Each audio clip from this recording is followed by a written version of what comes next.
Okay, great. So let's look at lesson 19. And this is about revisiting the Rams and understanding, just how that is very important for us to be able to, convince like a client and, have that client and prospective clients after them buy into the station, and how we can also develop like a rate card and the prices that we do, land up on finalize for either packages or just individual like live reads or ads that we might produce or etc., based on the fact that we can prove, like here are our, you know listeners. It's going to be quite a short lesson just because I know that we have covered this right in the beginning of the year because you had to do it for your, just as a quick reference to your assignment, to your F1, and to be able to really just kind of like delve a little bit further because every year we'll revisit the Rams, and in your third year you're going to do like a full evaluation of how the Rams actually do work. We'll use like a full diaries, like the full diaries that are submitted to the stations. The stations also pay the BRC more to get more detailed RAMs that are specific to the station, so quarter hourly, and a lot of other behaviors that come with that as well that help the station kind of like make and construct new ideas or movements or decisions forward, because numbers don't really just explain much of a story. They can tell you something, but you need to know as to the why and the when, and for whatever reason any of the other W's and the H or whatever, why this all comes together and means what it is that we want to interpret and do interpret and then base business decisions on. So, a RAM survey in South Africa is currently managed by the Broadcast Research Council, and it's conducted by Lipsos. Right. Okay. So, GNS is a specialist research company that collects survey data throughout field technicians, which it then analyzes and publishes for all media practitioners to use. The sample size of its service is 30,000 households in South Africa. So, just once again, for the terminology, whenever terminology comes up, I'll explain that as well. So, for example, what was explained just with TNS, it's about obviously the technique, constructing and obviously controlling how those surveys are distributed, how they're obviously monitored, and then obviously put together and some summarized in whatever calculative approach they have taken, but more around the sample size. A sample size means that it's 30,000 households. We've got around, what do we have, like I don't know, what do we have, 68 million? I'm not sure, but it's we got right up there in terms of how many people are in South Africa. 30,000 households are used. They're given a diary, and what that particular person, and they obviously range between demographics and race and age. I said the demographics as is kind of an umbrella because it does kind of umbrella what I'm busy saying, but sex as well. From 15 upwards, onwards, and upwards, right?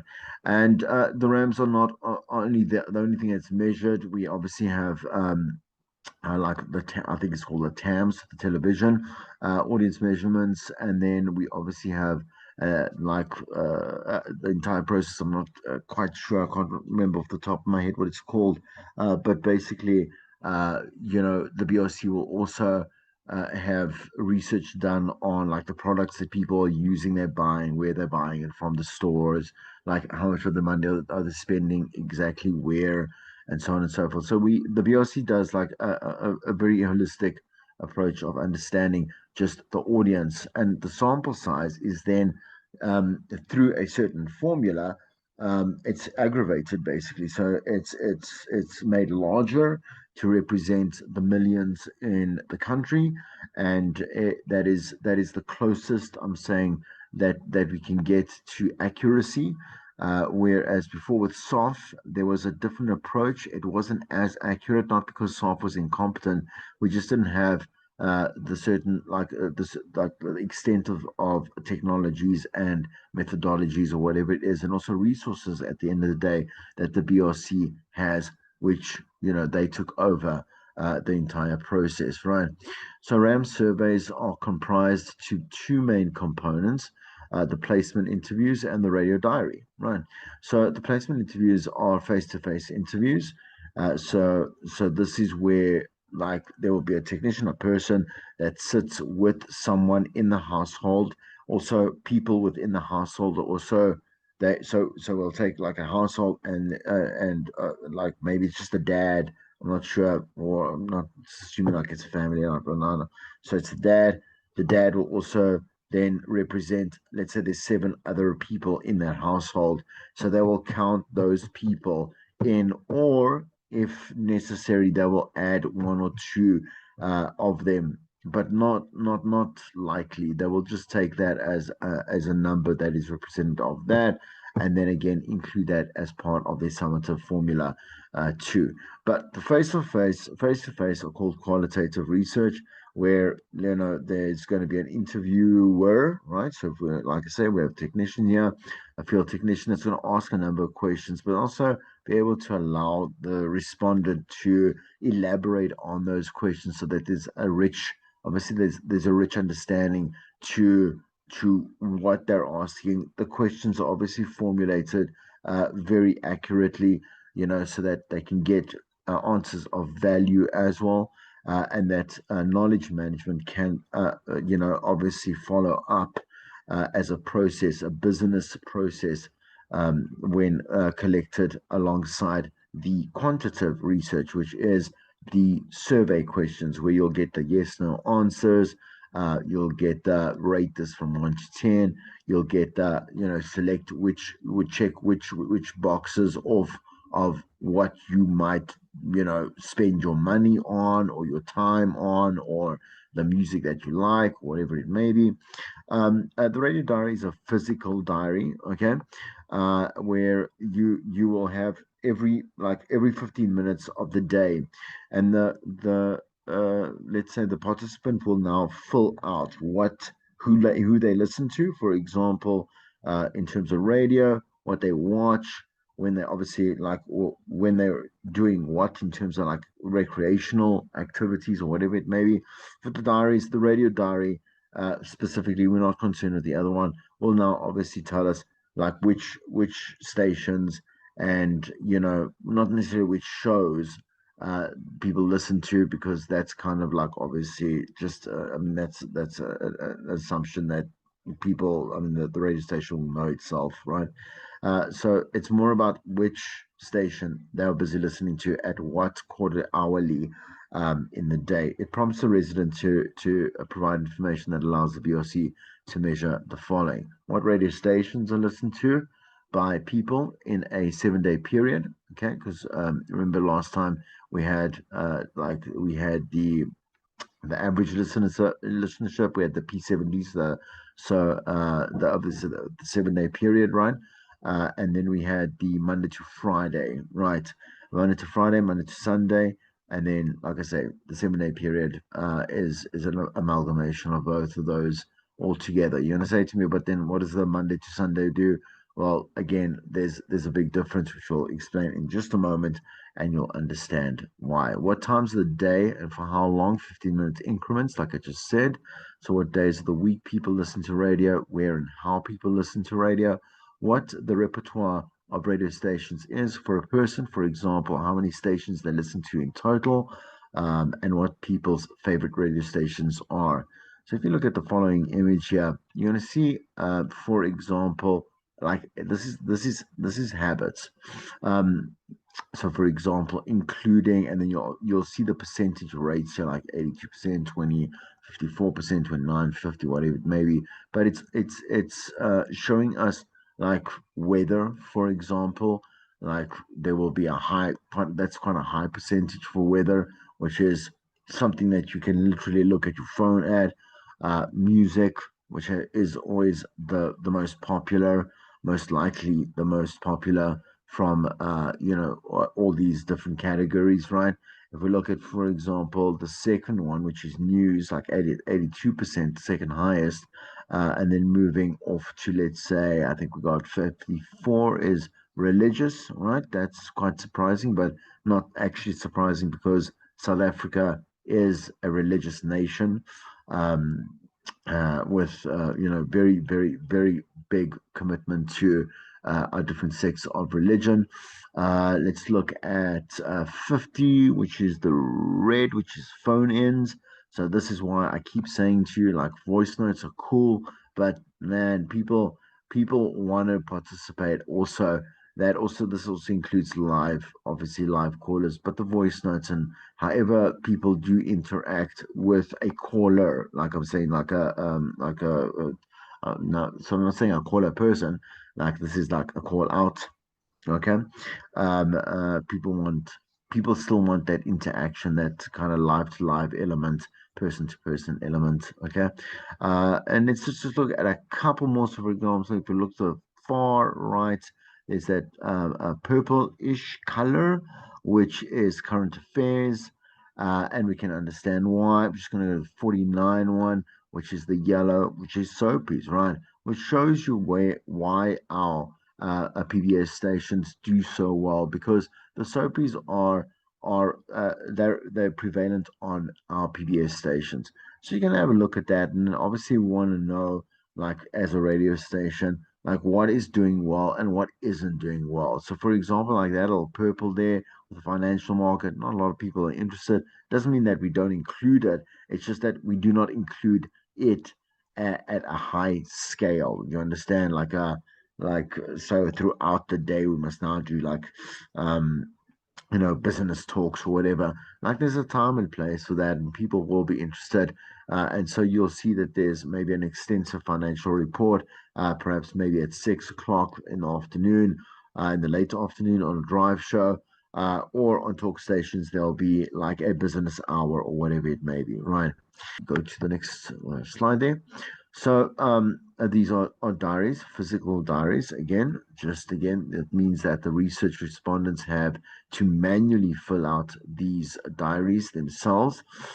So once again, the TNS technicians will then establish demographic data of the respondents and continuously maintain the sample so that the starter is always up to date, right? So in other words, again, as they receive this information, they will then basically digitize it so that we can obviously move on to like a database that is very obviously it's got a large amount of records, and then that can be turned into from information to knowledge, right? So so we do this 4 times a year, based on 6 months of data, which kind of doesn't really make sense. But diary will measure 6 months of listening habits in each household and will then be collected so that the data can be released in the radio industry after 2 months of collation and analysis. Right. The end of it is that we have things. We have we have a release of a BOC RAM release every 3 months. So, in 3 months, it says there the following table shows listening periods that are reflected are August, November, February, and May. So then you see there'll be the field work period, January to June. Then we have the data release, which will be in August. There'll be April to September, which will be released in November, July to December, in February, and October to March, which is really nice because then you know that the BOC is very extensive in terms of those overlaps in a way. And that kind of like that ebb and flow of the data that is revealed in the patterns are very, like I said, they're very dependable. And so a station can actually take that data and start, like I said, making business decisions, whether it is making lineup changes, whether they are going to change the type of content that they're going to be talking about, whether they're going to change, maybe even add some specialty shows. They'll do a little bit more marketing. They will, I don't know, maybe they'll just play more music. there's so much that the RAM reports actually reveal, and more extensively so, which is kind of cool and very interesting. And you'll find them also interesting as you learn more, and as we pass through the years, the second and third year. But for now, like I say, you just need to understand really like why the RAMs are so important, what they do consist of. Let's look at a couple more points there. So the data from obviously the RAMs allows a radio station to once again understand the audience, and why maybe like they're doing worse than they did. And they do it ideally. The best way to look at it is from year to year. So let's say you are getting, for example, your August report, right? We would look at the previous January to June compared to this January to June to really understand like where we have gone wrong. For example, if there's a massive drop, and it was a gradual drop as well. If we looked over the months, we'll be able to see how the numbers might have dwindled. We'll go and have a look back at what we did during those months or what we didn't do during those months, and we'll kind of start to target exact areas of accuracy or accuracy assumption to be able to make the right changes moving forward and change those numbers so they can actually start growing again. It can then analyze what changes were made, in terms of programs during the survey period. So once again, just kind of repeating what I explained there, to make their future strategy. Again, what I just said there, right? The RAM numbers also help carve out advantages that one station might have over its competitors. The RAMs are obviously freely available. We can kind of see how another station is doing. We also can see a little bit more in-depth information. So, like for example, why people decided to stop listening to a competitor station, and listen to another. Where did they go to? Why did they stop listening? So, for example, it was maybe they didn't like the presenters and the content, like there was too much music, too little music, not the right music, whatever it may have been. And then we can start seeing, okay, look, I mean, look at the reasons why our listeners also left us, and then do comparative analysis. And then again, with a lot more information than what is being presented here, it'll start making a lot more sense as to why these very, very critical decisions are made in all departments that affect all departments. Obviously, I mean, if today's station makes a change, all departments will have to adapt and obviously, be part of that change. So it's important to note the Rams diary is based on a sample and should not be understood literally. Again, we have to be able to, again, kind of like take a certain formula and really kind of like uh, what's the word I'm looking for? It's flood. There we go. Now we flood the numbers, right? So we'll flood the numbers quite accurately so that when you do, let's say, present them, because you always will present your numbers to again a client in terms of like we want to make a sale, we want to obviously talk them into sponsoring features, etc. Like you need to have the data to back that up, and then obviously your classy, just charisma and magnetic personality as a sales/PR marketing person to be able to reel them in for the deal. Okay. So, as I think I want to state the very obvious there that we do not interview the entire South African population, and what I do want you to do is like when we come back next week, is tell the class what actions can be taken based on reading RAMs accurately. So I know I have mentioned quite a lot of them. I'd like to see whether you remember and can elaborate further on these actions, just to kind of really like put it to certain situations, like in the station, and perhaps again why you would make like put a certain team together. Let me not talk anymore. I'm going to give you answers anyway. Okay, I'm going to leave it at that, and I will see you next week.